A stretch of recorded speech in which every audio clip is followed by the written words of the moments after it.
Have this song in my head. Time to say goodbye. This dog is barking at the Halloween decorations all morning. Knox, buddy. Knox. Oh my God, shoot me in the face right now. Knox, Knox, come.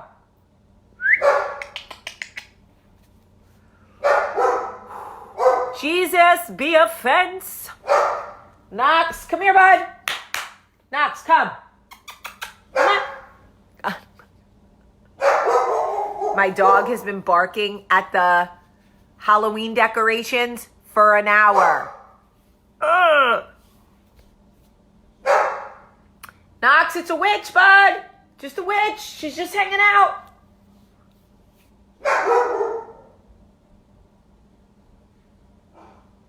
Oh my God. Sun is so bright. Everything is bright. I have this really weird song in my head. Do you know this song? Hi, Mare. Time to say goodbye. And then it changes language. Forever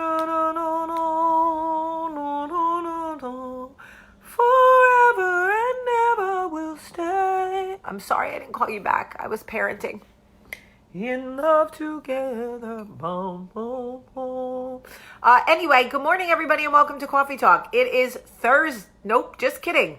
It is Friday, October 11th, which means it is 10 days until my birthday. For those of you keeping track. Shout out to all my Libras in the house who fight for fairness and equality and need to be heard and only get really sensitive when they feel like they have not been able to present both sides.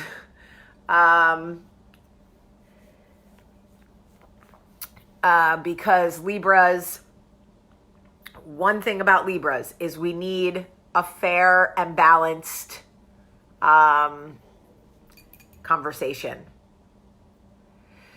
If you hear my dog barking in the back, it's because he's been He's been barking at my Halloween decorations for the last hour. He is not happy about the witch on the porch. He does not like her, so I'm going to have to move her because he's literally trying to kill her. So anyway, and shout out to all my October 21st babies because we're birthday sisters. So you don't really want to hear me sing that song again. I'm not an opera singer by any stretch of the imagination. I just have that song in my head. It's called Time to Say Goodbye by Andrea Bocelli. And it goes from English to then another language. It's great. I think it's Italian. It's beautiful. Anyway, do all Libras have commitment issues? I don't think Libras have commitment issues. I just think Libras define commitment differently than everybody else. Okay, so I want to talk about parenting while getting divorced. I have no experience with this, but I have been helping different people through this over the last couple of years. And one of the things that I have realized is that children tend to feel, while mom and dad are very distracted with each other and who's angry at who and who's getting what and who's seeing who and whatever, children tend to feel like they are not seen. And I was talking to a girlfriend yesterday who's gotten divorced and had a child who got in trouble at school. And our brain is to think about when we look at when our children get in trouble, it's sort of like, but why? Why did you do this? Why, right? But a lot of times kids they can't verbalize why they're acting out. They don't really understand. So when they say, I don't know, they mean, I don't know. They're not trying to be dismissive. They really don't know.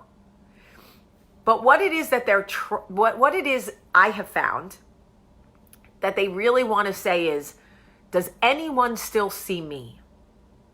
Am I still seen? And that, if parents can understand that that is what your child is trying to ask you with this behavior, if you can address it early on and let them know. I talked to my girlfriend and I said, what your child is saying in acting out in school is, mom's so distracted by everything else going on. Dad's so distracted. She's worried about him. He's worried about her. This, does anyone still see me? He just wants to know if he's seen. So she sat down with him to talk about it. And she said to him, I see you. I see you. I'm your mom and I see you, and I will never take my eyes off you. No matter how distracted I am or how bad things get or whatever's going on, I will never take my eyes off you. I see you. And the floodgates open. Because that is all children want to know during this very uncertain time. Am I still seen? Do I still have value? What is my place in this new family structure? The other thing that I've learned, keep in mind I've not gone through this personally, so I am by no means an expert. I'm just sharing with you what I have learned. The other thing I learned is that a lot of times when parents are going through, when there's a divorce happening and parents don't want to talk to each other, they put a lot of things on the children. When kids say, can I come stay with you? I don't want to stay at mom's. Or can I come stay with you? I don't want to stay at dad's. They say to the child, you need to ask your mother. You need to ask your father. Do you understand how fucked up that is to a child? Basically, what you're doing is telling a child that they have got to go to their other parent and essentially say, I'm not choosing you. I want to stay at mom's house tonight, or I want to stay at dad's house, even though it's your night. That is so fucked up. Do you know how much guilt comes with that? Children just want to love their parents and be loved back. They don't want to have to navigate whose heart they're breaking on what fucking day of the week. And parents get so caught up in, I'm not talking to him, I can't deal with her, I'm not dealing with him, and I get it. And a lot of people right now are going, Jamie, you've never been divorced. You don't know what it's like. You're right. I don't. I'm only telling you what I see going on with my friends.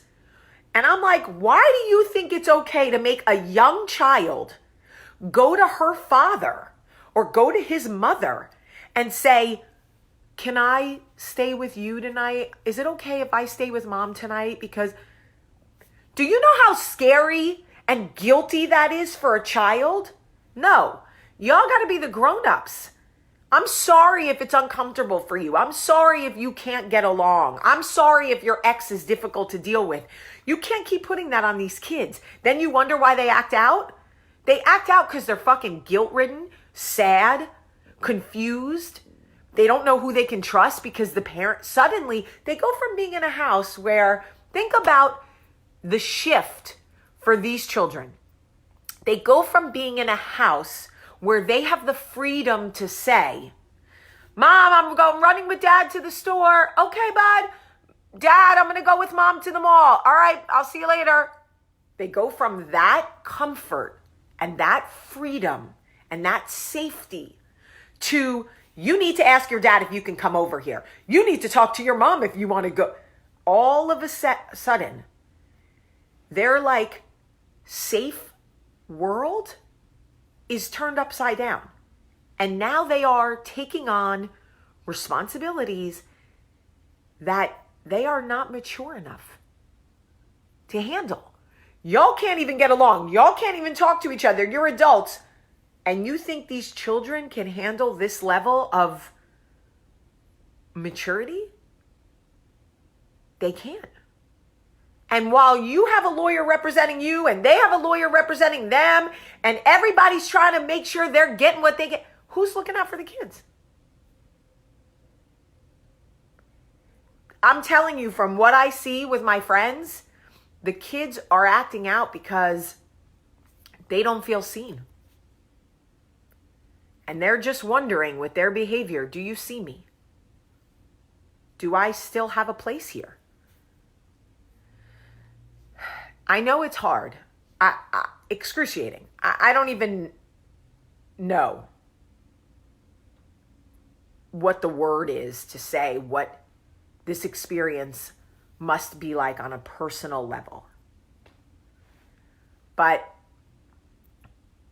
And I believe that everybody is doing the best they can.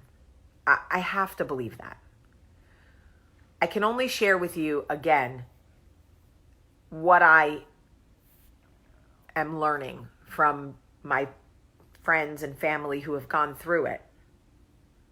And there has to be like some consideration for what these kids can really handle.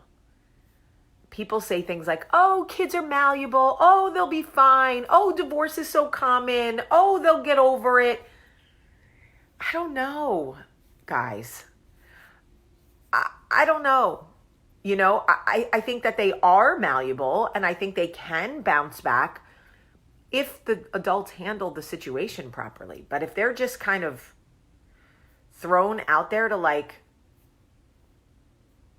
you know, become a tennis ball between two people who can't communicate and, you know, you need to talk to your father. Well, you need to talk to your mother. Like, children are not negotiators. They're not mediators. They don't know how to navigate.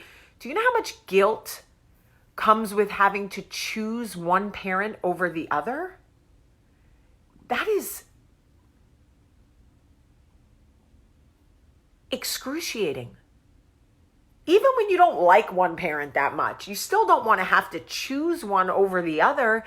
And oftentimes moms end up staying in the primary household, which feels like home to these kids. And when they go to dads, it feels weird and new. And they leave a lot of stuff at mom's and they want to go back. And it's more convenient to be back. And it's more comfortable to be back. And they don't want to tell dad that they don't want to stay with them, but they just want to be in the house that feels familiar to them. And then it makes dad feel bad. And then mom says, you got to talk to your father. And then dad says, then dad comes to the mom, you're letting them stay with you. And she's saying he asked you, you know, it's just, it's a lot. And I think if you are in it, you may not realize it. I said to my friend yesterday, you think you're doing a good thing by putting it on your children to ask your ex-husband if they can stay with you on his nights because you don't want to deal with the bullshit. Well, I'm sorry. You're the adult. You have to deal with the bullshit. I hate it for you, but you can't put it on these kids. It's such an unfair ask. It's such an emotionally burdening ask. And you know what she said to me? Holy shit, I never looked at it that way. I've been so careful to try not to piss him off and not to have to deal with him directly that I've been just telling the kids, like, you need to talk to your dad. I didn't realize that I was putting them in a very uncomfortable situation. Yeah. Yes.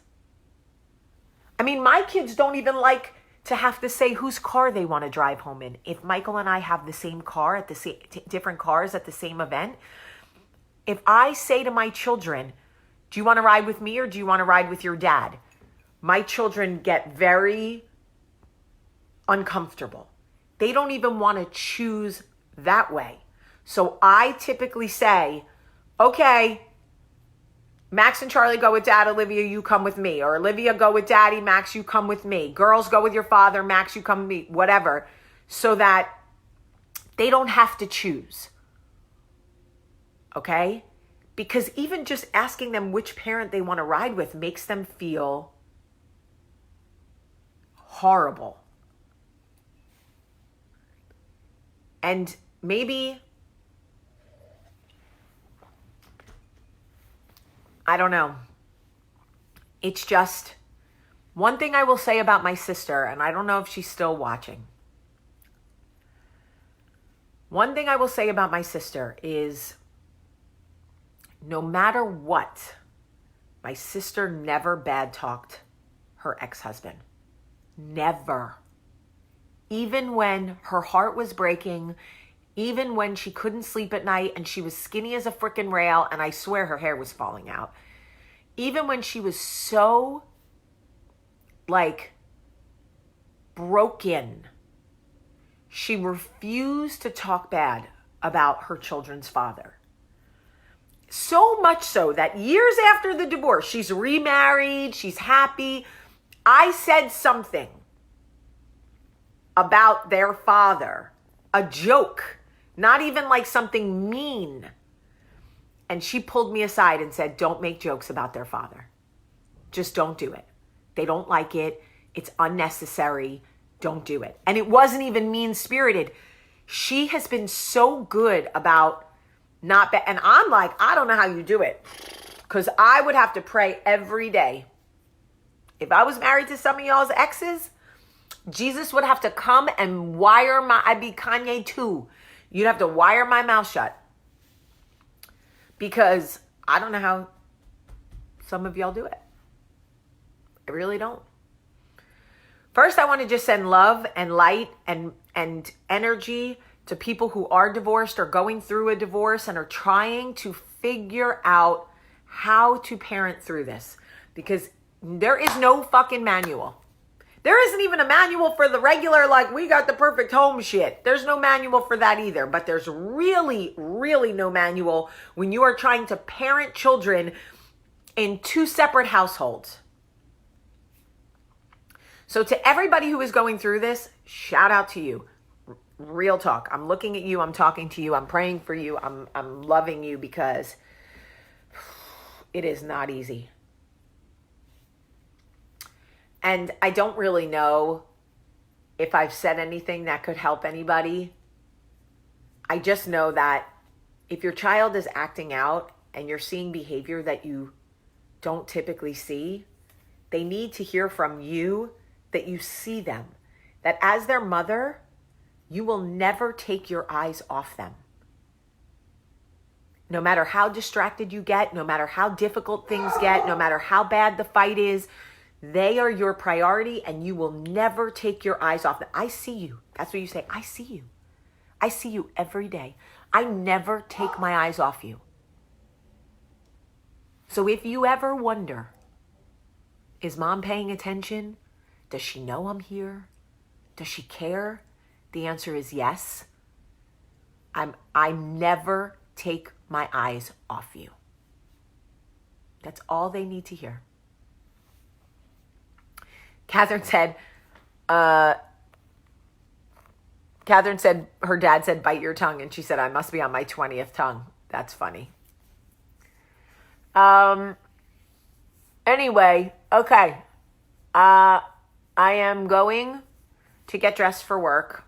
I should go for a walk because I don't fit in my pants. I wore jeans last night and literally Michael was like, are you trying to wrap your jeans around your ovaries? I was like, listen, okay?